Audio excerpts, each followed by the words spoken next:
Clock reasoning trick सिखाऊंगा।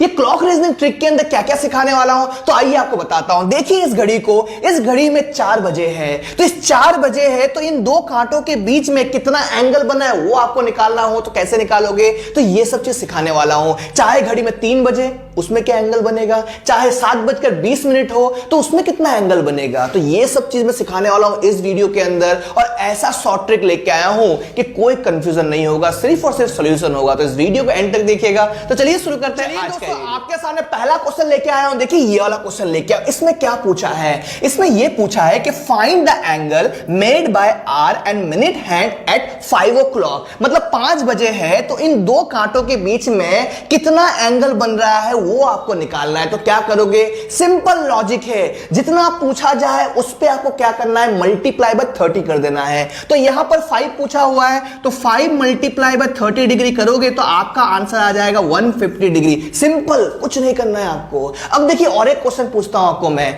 कि find the angle made by hour and minute hand at 7 o'clock। तो क्या करोगे आप, सिंपल, 7 3 21 मतलब 210 डिग्री हो गया आंसर। चलिए और एक क्वेश्चन लेते हैं हम लोग। अगर 8 बजे हो तो 240 डिग्री, 10 बजे हो तो 300 डिग्री, 2 बजे हो तो 60 डिग्री, ऐसे आंसर निकालोगे आप। तो यही सिंपल लॉजिक है, जितना बजे बोला हो उसमें आपको क्या करना है, मल्टीप्लाई बाय 30 कर देना है। सिंपल। चलिए अब आपके दिमाग में आएगा कि सर ये तो समझ गए हम लोग, अब ऐसे क्वेश्चन पूछ ले तो कि 10:30, 11:20, 7:25, ऐसे क्वेश्चन आ जाए तो क्या करेंगे हम, तो उसके लिए भी ट्रिक है, पूरी वीडियो को देखना जरूर। तो चलिए शुरू करते हैं नेक्स्ट ट्रिक। तो चलिए दोस्तों आपके लिए टाइप 2 लेके आ गया हूं। देखिए टाइप 2 में एग्जाम में कैसे क्वेश्चन आते हैं वो आपको बताने जा रहा हूं। देखिए यहां पर पूछा है कि find the angle made by hour and minute hand at 8:40। मतलब घड़ी के अगर 8:40 हुए हैं तो इन दो सुइयों के बीच में कितना एंगल बनेगा वो आपको निकालना है। तो ये सब निकालना आसान नहीं होता है, कुछ चीजें आपको याद रखनी होती है। तो क्या याद रखोगे, देखिए ये चीज याद रखोगे, 30h माइनस 11/2 और यहां पर m।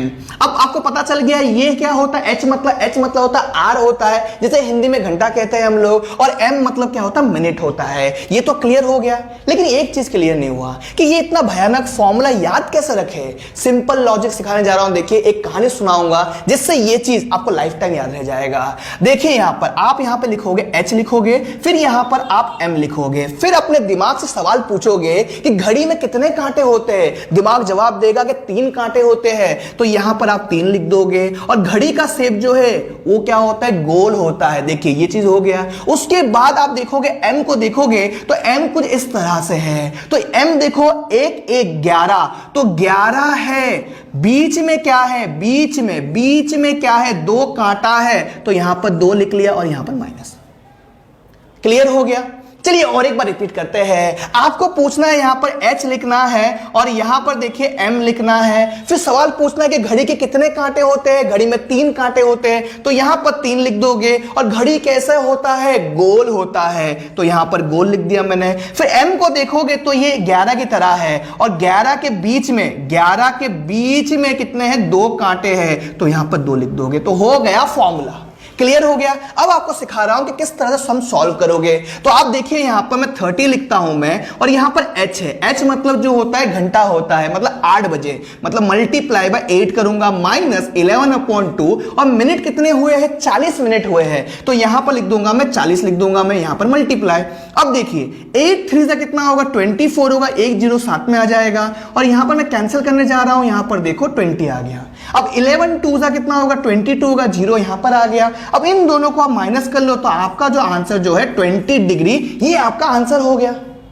तो ये चीज आपको सीख गए हो। अगर नहीं सीख पाए हो तो और एक क्वेश्चन आपके सामने लेके आ रहा हूं मैं, जिससे आपका कंसेप्ट एकदम क्लियर हो जाए। तो आइए चलिए दोस्तों आपके लिए और एक क्वेश्चन लेके आ गया हूं। देखिए इस क्वेश्चन में क्या पूछा है, तो देखिए यहां पर लिखा है कि find the angle made by hour and minute hand at 6:20। मतलब घड़ी में अगर 6:20 हुए हैं तो आपको यह बताना है कि दो सुइयों के बीच में कितना एंगल बना है वो आपको निकालना है। तो क्या करोगे, एक ही फॉर्मूला, एक ही लॉजिक जो आपको सिखाया वो यूज करोगे। करोगे? सिंपल आप लिखोगे, यहां पर h लिखोगे और यहां पर माइनस करके यहां पर आप m लिख लोगे। फिर अपने दिमाग से सवाल पूछोगे कि भाई घड़ी में कितने कांटे होते हैं, तो दिमाग जवाब देगा कि भाई 3 कांटे होते हैं। और घड़ी का शेप कैसा होता है? गोल होता है। तो ये क्लियर हो गया। उसके बाद आप m को देखोगे तो ये देखो 1 और 1 11 हो गया, तो 11 लिखोगे और बीच में क्या है? 2 लाइन है, तो यहां पर 2 लिख दोगे। क्लियर हो रहा है कि नहीं हो रहा है? तो ये फॉर्मूला बन गया। अब यहां पर वैल्यू पुट करेंगे, तो यहां पर 30 लिख रहा हूं मैं। 6 बजे है तो 6 जो यहां पर आएगा माइनस 11/2 है। मिनट कितना हुआ है? 6:20, मतलब 20 मिनट जो है मिनट है, तो मल्टीप्लाई बाय 20 करोगे। उसके बाद देखिए 6 3 जा 18 हो गया, 1 0 साथ में आ गया। यहां पर कैंसिल किया तो यहां पर 10 आ गया, 11 1 जा 11 हो गया, 0 साथ में आ गया। अब 180 में से 110 आप माइनस करोगे तो आपका आंसर जो है 70 डिग्री आ गया है। क्लियर हुआ कि नहीं हुआ? अब देखिए आपको कुछ चीजें आपको बताना होगा मुझे कि जिससे कोई मिस्टेक। तो अब मैं आपको एक बात बताना जा रहा हूं, देखिए कि हमेशा आपको ध्यान रखना है कि जो यहां पर वैल्यू आएगा वो हमेशा 180 डिग्री तक आए तो ठीक है, लेकिन 180 डिग्री से ज्यादा आ जाएगा तो क्या करेंगे? तो आइए आपको बताता हूं मैं।